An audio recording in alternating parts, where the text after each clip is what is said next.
Y'all know what's going on. It's time for another episode of Doing Time with Joe. I'm your host, Joe Burke, and welcome to the show, y'all. Look, I'm not going to delay you at all. I'm going to let bro get right back to the store, right? So, go ahead, bro. Keep your thing. All right, so when I was able, after 3.5 days, almost 3.5 days, I had the strength to sit up. I sat up and I got up. But once I got up, I had to clean up. So I cleaned up the best I could with the towels and shit I had in the cell. I bagged everything. And I took me a burial bath. When I say burial bath, I stood on a plastic bag. You take a plastic bag, you break it down, and you set it right there by the sink. And you take the soap and towel, you soak it up and you wash up. So that's how I took the burial bath. Now, I'm in a mind state now. I'm not coming up out this cell.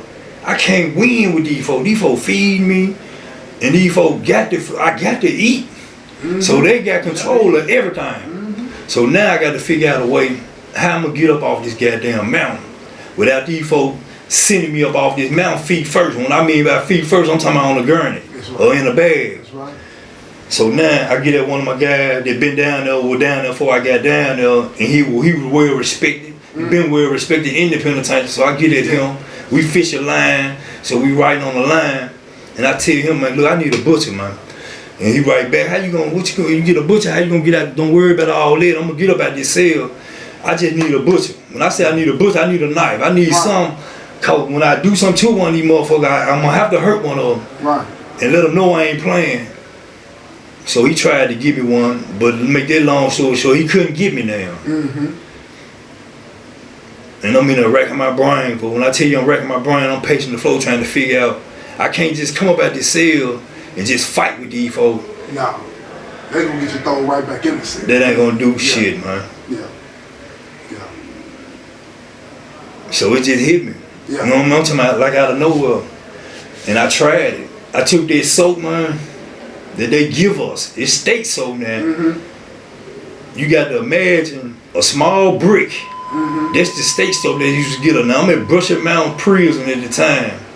This the same prison where they had James Earl Ray at. Mm-hmm. So, you know, just to explain and give a motherfucker idea of the kind of people we were dealing with at that time. Mm-hmm. Man, but the soap they were getting was so thick. I like, damn, man, it just came in my head, so I put it off in a towel or something. I wrapped it up, and I got to smack in the sink with it. And I looked at it. After I smacked the sink about 4 or 5 times with it. Man, I'm talking about it barely dent the motherfucker. Yeah. I'm like, damn. See, that's some of that old-fashioned lye soap way back in the day. Yeah. So that was the idea. That's where it come from. Mm-hmm. So I took it, and I dropped it in a sock, and I dropped the nug in there with it. Mm-hmm. And I took another sock and dropped it in another sock. Mm-hmm. So it wouldn't break through or come out on me. And I tied a knot at the end of it. So now I got like a brick off in a pair of socks. And these long state socks come from your feet all the way up to your knees. So it's about that much. It's about 6-7 inches of extra sock on there where you can wrap it around your hand and still have a little piece swinging, right? So I came up with the idea. Now I got to figure out how I'm going to get up out this cell and win. Mm-hmm. What's the best time to come up out this cell? Mm-hmm. So I started pacing the floor and I'm thinking, I sat in there, I said another extra 3-4 days before I'm peeping everything, I'm talking about, I'm taking all detail now, I'm focusing on things I wasn't really focusing on. Mm-hmm. Now, like so what were you focusing on? Okay, I'm focusing on how they running the rig and how they running the shop, paying close attention to all the details of how they run the rig, how they do the showers, how they move when they do the shower, mm-hmm. and how they open when they move when they open the doors. So I knew I wasn't gonna be able to come up out the cell and put nothing in the door and rig it up like we did back west. Mm-hmm. So I came up with a little move that one of my homeboys taught me a long time ago now, mm-hmm. and it worked. So this is what I did. I went on, picked the time, picked the day. Mm-hmm. After I picked my little move and picked their little actions, I went on, picked the time and picked the day. So when I shocked them that morning, they come around at me that I want to go to Rick and shower. I said, yeah, I want to shower. Mm-hmm. I didn't go to Rick, but I told them I wanted to shower. Mm-hmm. So it kind of threw them off then because I ain't came about this sale since they gave me what they gave me. Yeah. I've been in there taking burial bath. But anyway, when I seen the look on their face like, damn, you know what I'm saying? This nigga he finally finna come up out of the cell, right? Mm-hmm. Yeah, so by the time they ran Rick, and then they get through running Rick, and they start running showers, they come to me. By the time they make it to me, I already got it in my head what I'm finna try to do. Now, if it work, it work. But if it don't, I just got to try something else. Right. But it worked. So I took my hand. Now, if you listening, just take your hand and spread your whole finger, all your fingers out, and make 5 fingers. Just spread them all the way out. Okay. And you can see and relax it. And you can see how your wrist, it'll expand and it'll go down. It'll expand and go down. So I spread it all the way out like I got 5, like I'm making a 5. And when he came to the door, I put it in his face and I dropped my hand. And he put the handcuffs on, he clicked that motherfucker like twice. And I relaxed my wrist. And I gave my other wrist normally. And he clicked that motherfucker about 4 or 5 times, but he didn't pay attention to what he just did. Right. So he left this room on his hand that I had expanded, and it was enough room for me to just come straight up out the handcuff. Yeah. So by the time, this is what he did. He on the outside of my door, and that's patrol center at the top of the ceiling, like, that look down on each part in the unit. So when he called on his radio for the police to look down on that unit, that split second he looked up there at that booth, I took my hand up at that motherfucker and I grabbed the sock and I put my hand back behind my back. And I'm holding my hands together now, but they ain't handcuffed no more. So by the time he looked back at me, I did it just that quick. He opened the door. Now, when he opened the door at Brush Mountain, I don't know if it's a degrading tactic or what. They make you go get on your knees, and you got to put your shackles on, and then you got to come out the cell with the shackles on, but you got to go get on your knees. But when he opened my door, I didn't go get on my knees. He told me to go on, the routine, man, get on your bunk so I can put the shackles on. But when he opened that door and said, I smacked his ass, and I come up out the cell. So when I come up out the cell, man, I just got on his ass. Yeah. I'm talking about, I know what I'm doing, and I'm doing what I'm doing with intention because I know what y'all done did to me. Right. Alright, so I got on his ass, and then the CO, it was 2 of them. The one was upstairs, one was downstairs. The one downstairs, he catching everything, he sending downstairs. He come up the steps and try to help him. I get on his ass. So I got both of them upstairs leaking. I'm talking when I get on the ass, every time I hit him with that sock, it's like I'm hitting him with a brick. Cutting them. I'm cutting them every time. So by that time, they didn't hit the code now, the little radio, they didn't hit the button. I been heard the button go off. But it didn't take long. I ain't gonna say it took no long time, but it took, I wanna say at least 3-4 minutes before they filled their part up. Yeah. Now when I say they filled the part up, we upstairs now, and it's a downstairs. So I want to say at least 30 COs or probably more in that part. But when one of them motherfuckers come upstairs and help them, for when they seen I was at their cell and they seen I was loose, and I had something in my hand, they didn't know what it was, but they see this blood, and I'm smacking them, so I get to talking shit to them. I get to let them know, and one of you bitches come up here, I'm gonna try to kill and one of you motherfuckers. Y'all around here playing, y'all wanna play, I'm gonna show you how to play. Yeah, y'all around here playing. So I seen when I'm coming up the steps, you coward motherfucker, but behind these doors, y'all feed a motherfucker, put bullshit in your food, they'll play with your meal. They play their little games, they had their little tactics or shit they do. But when you out there with them, when you head on with them, there ain't no problem, ain't no smoke, right? So yeah, man, I went back in my cell, and I took the sock and I threw it out the flap, cause the flap was still open from where he opened the flap and put the handcuffs on. So I threw it out the flap, and I went back to the back of the cell and turned the light off and got on the bed. Man, I heard them out there. So they at that time, the nurses then came in there, they done got them out the unit, and you can hear them out there, the radios, you can hear them out there. So they took them out the unit, secured them. After they secured them, they ain't even cleaned the mess up. They come back in the pod. I heard them. And they come to my cell. I got straight up and went to the door and bagged up to the door. Yeah. I ain't got no, I did what I needed to do. Yeah. And I'm letting y'all know I ain't playing with you bitch. Every chance I get, I'ma hurt one of you motherfuckers. Right. So man, I bag up to the door, they put the handcuffs on, and they tell me to go get on the bunk. I go get on the bunk, I comply. And when they come in, they put their little weight on me. So I get to talking big boy shit. They put their hog tie me and shit and bring me over the cell, tied up and hog tied. So I'm letting them know I'm gonna kill one of you bitches or try to kill one of you bitches every chance I get. As long as I'm on this mount, every chance I get, man. I don't give a fuck who or which one of you motherfuckers it is. You motherfuckers know, y'all was together, y'all knew y'all left me on that floor for 3 days. Man, I'm gonna hurt one of you motherfuckers, man. I'm gonna kill one of you motherfuckers, try to kill one of you motherfuckers every chance I get. Man, they took me to the hole, took the mat up out the hole, put me in a dry cell with no mat in there, put me on the bunk, hog tied, locked the door and put the mat on the side of the bottom of the door where you can't fish. I couldn't fish or do nothing. No, I ain't have shit in the cell and them hog tied. Right. So they left me like that for I don't know how long. So they finally come back and get me. And when they come back and get me, they take the shackles off and walk me to the infirmary. Now I supposed to go out here to the triage and see the nurse. And she's supposed to, you know what I'm saying, see me and look over me and make sure I ain't got no injuries, make sure I'm straight and what my complaint. Man, but man, to be honest with you, she came out, they took me out there, and I'm still verbally. I'm talking about really expressing verbally I'm snapping, man. I'm letting them know. Damn right I'm snapping.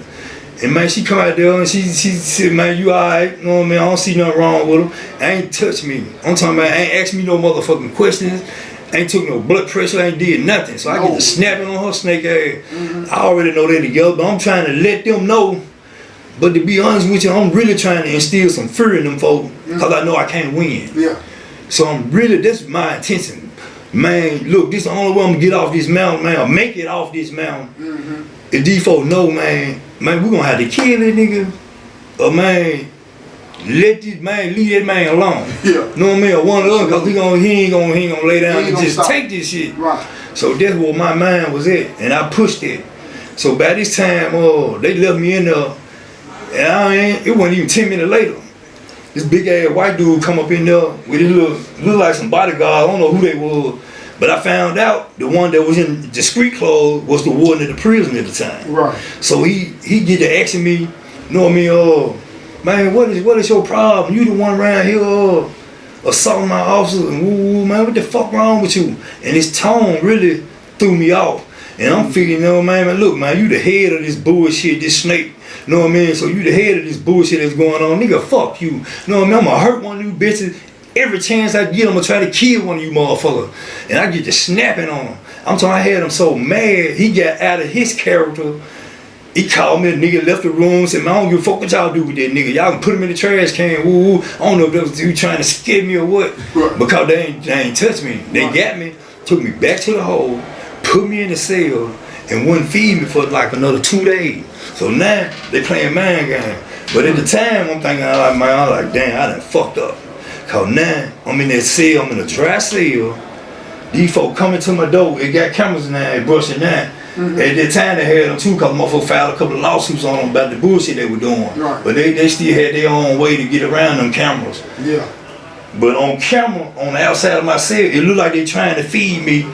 But if you look at on camera and you tell them folks, man, well, look, we tried to feed him, he denied his tray. And it make it seem like I'm denying the tray. It's like they finna give me a tray on camera, but they put the tray back on the cart.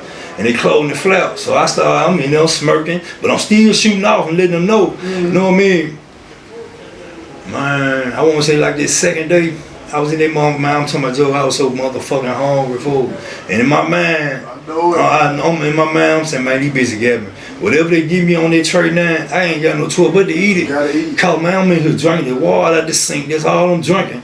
But I'm so goddamn hungry. Then I found out later I was diabetic. So, you know, at the time I didn't know that though. Yeah. But man, I'm in there so goddamn hungry, man, my stomach, when you said, man, my stomach touching my back.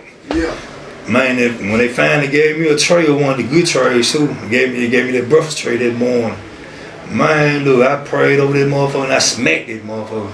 And then nothing happened. Yeah. So I like, damn, when I figure out, yeah, they playing games, or they playing these little mind games and shit, I got something for their ass. So every time they start coming around, doing count or whatever, I'm snapping. I'm letting them know I ain't finna lay down. Man, y'all gonna have to eventually move that mat. Y'all eventually gonna have to, man, put me back in one of them other parts. Y'all can't keep me in the cell like this forever. Like that. Man, I'm gonna hurt one of you bitches, man. Yeah. So I got calm and with my threats. Now, at first I was like in a rage with them. So now I'm threatening them and I'm letting them know, but I'm calm with it. Yeah. So them folks really know what the fuck to think. Yeah. Man, I'm talking about, it wasn't even a week later. I just woke up one morning, well, they woke me up one morning in the cold cell. They woke me up one morning and said, man, look, you ready to go? I looked at them, fuck you mean ready to go? Where I'm going? Man, bag up to the door. So I bagged up to the door, I her cuff up. They shackled me, they come in there and shackled me and shit. And man, they took me out front. and put me off in the holding tank the same way we came in when you got transported to the junk. So I ain't know what was going on. I ain't know what the fuck they had going on.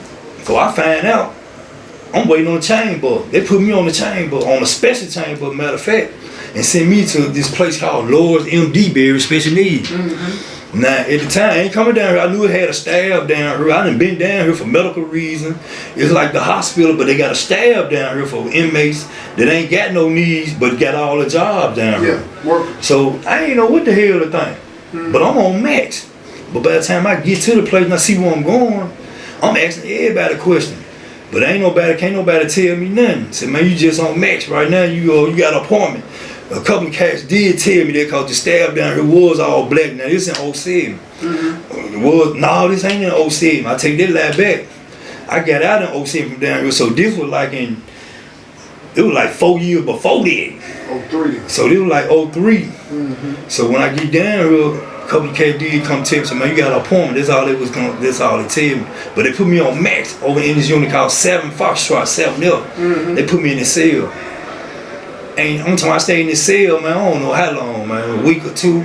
Ain't nobody came and seen me, I'm ready to go. I didn't like the environment. The cells got these big ass windows on them so you can see other cells and you can see how they moving other people here and there. And everybody the environment was just,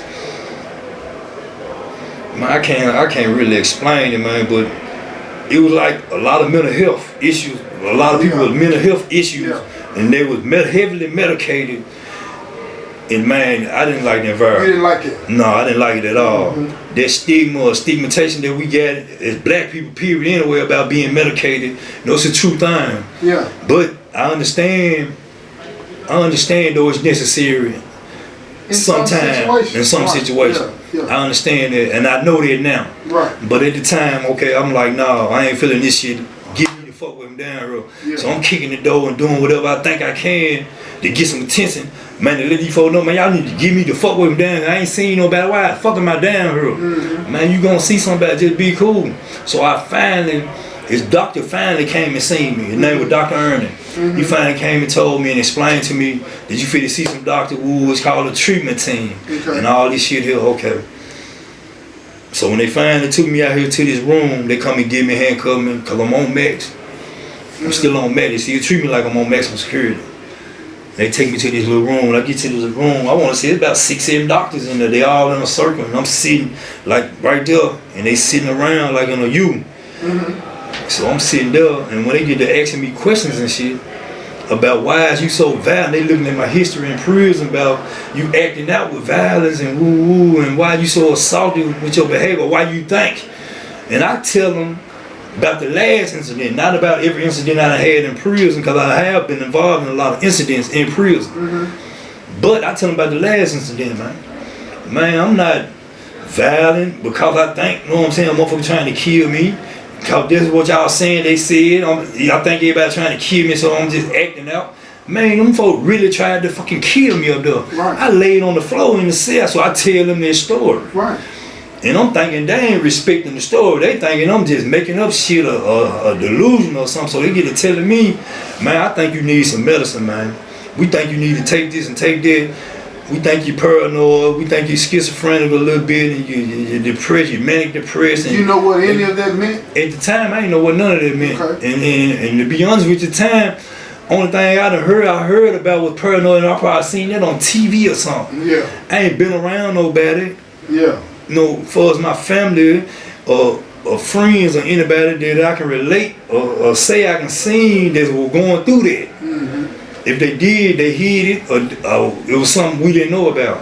Okay, now hold on. I'm going to stop you right there, because we're going to come back. You feel what I'm saying? Say no more. So look here. Y'all stay tuned, right, because it's finna get real good. Now, I know the story good. I know y'all like it. But stay tuned, right, because it's finna get better, all right? This has been another episode of Doing Time with Joe. I'm your host, Joe Baker, and I said peace, y'all. I'm getting